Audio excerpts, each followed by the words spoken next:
Alright, well if you watched last week's video, you'll recognize this from the little teaser at the end. This whole box right here is actually a shower. It comes from a company called Van Wives Components, or Van Wives, or something like that. Anyway, right here. And today I am going to do kind of like a mock install in the van and build out the skeleton. So by the end of this week's video, I should pretty much have the whole lower skeleton of the van ready to go, so that in the next week or so I can actually start to put in the floor, drill some holes, and like actually get some structures in there. So first things first, let's go over this. So this is the color that I went with. I'll try to get it out in the sun. I don't know if you can tell, but it is a balmy day here in Utah. So this is the color that I went with. It's a little hard to pick up, I guess. So on their website, they have 3 different colors. They have black, white, and then this, which is, I believe, is sandstone. And so when you've got a compartment that is this dark, obviously this camera is loving it, it felt like putting black in there would kind of just weigh on the space. It'd make everything feel smaller. Conversely, if I put white in there, it would brighten everything up, but it would show every little piece of dirt and scuff marks and dings and whatever. And so I felt like this would be a happy middle ground. So it's still pretty light. It'll kind of help open up this whole space, make it feel a little brighter, but also it'll help kind of hide some of that dirt, because let's be honest, this is going to be a pretty dirty vehicle.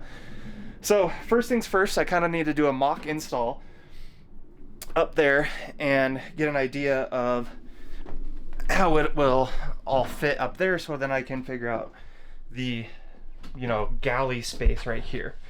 The big issue that I'm running into is right up here there was this big foam block, and kind of like this. I got rid of it and it gave me some more vertical space here, but this pillar kind of goes right here, and yet there's this little piece that sticks out, and I kind of want to cut this and just have it go straight up so I kind of get that space back. But then I was also thinking, if I left it there so that the shower kind of came out and met it right at the end, that would give me a little bit of space for some storage behind the driver's seat. So we're gonna kind of get a little loosely assembled, and then we will start to figure out the galley and figure out if this is going to be a great spot for storage.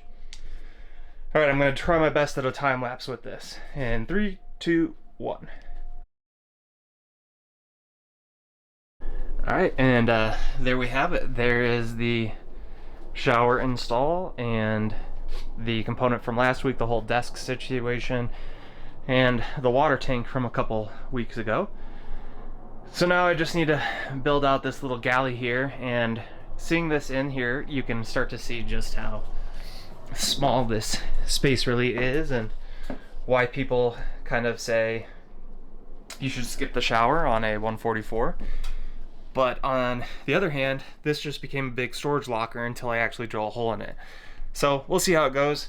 Thinking through the logistics, I'll probably have to put the fridge here just so that it has enough space to swing open and clear all of this, and then put the sink over here and figure out this area. But just got to keep in mind that from here over and back is all the bed, so I have a little bit of space over here to do like an upper cabinet or something, but it's getting tight.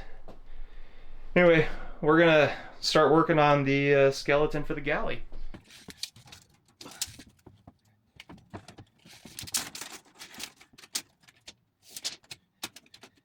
One of the kind of trickier parts about this whole build process is the place I order the aluminum from sends them in 94-inch segments, which is pretty decent, gives you a lot of working space. But I have to make all of these kind of random cuts and figure out how to waste the least amount of aluminum possible. And all of my previous attempts have resulted in quite a few leftovers. So it's a fun little challenge, but now you can kind of get why they say, hey, figure out your cut lengths ahead of time and just order them pre-cut, and you don't have any waste. It's all part of the process of building custom. So it's going to be a fun little day cutting and assembling inside. Hopefully I can spend as much time next to the space heater as possible. So here we go.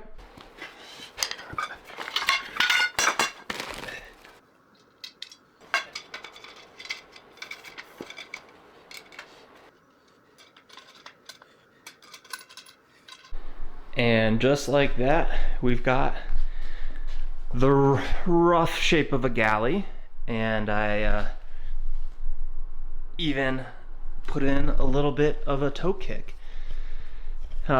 This section right here has been left open because it's going to attach to the water box that's out there, plus like the stuff that's going to be built on top of it.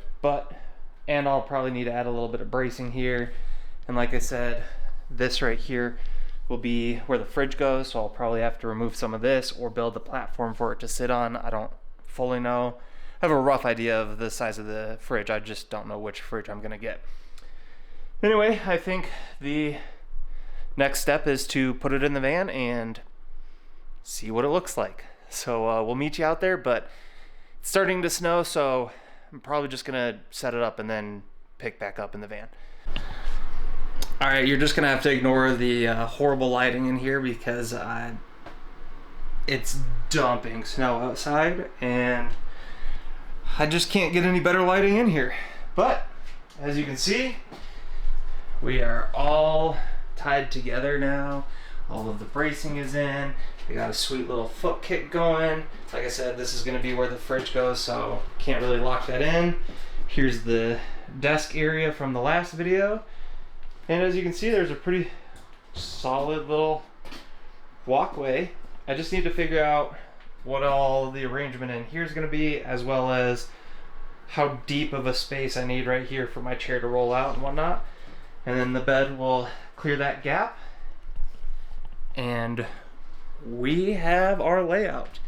And I gotta say, from over here, the shower really doesn't weigh on the space as much as I thought it would. Like, I get the lighting's kind of terrible because it's, there you go, if I block the bright light. But yeah, so I'm pretty excited about all of these updates and progress, but there's still a lot left to do. I've just been sitting here thinking of all the different steps that need to come next, and it's going to be quite the journey over the next 4, 5, 7, 80 months. But thanks for sticking around. As always, I appreciate you watching. If you've got any insight on things I could have done better or layouts that you think I should improve upon, let me know, and I will see you around the bend.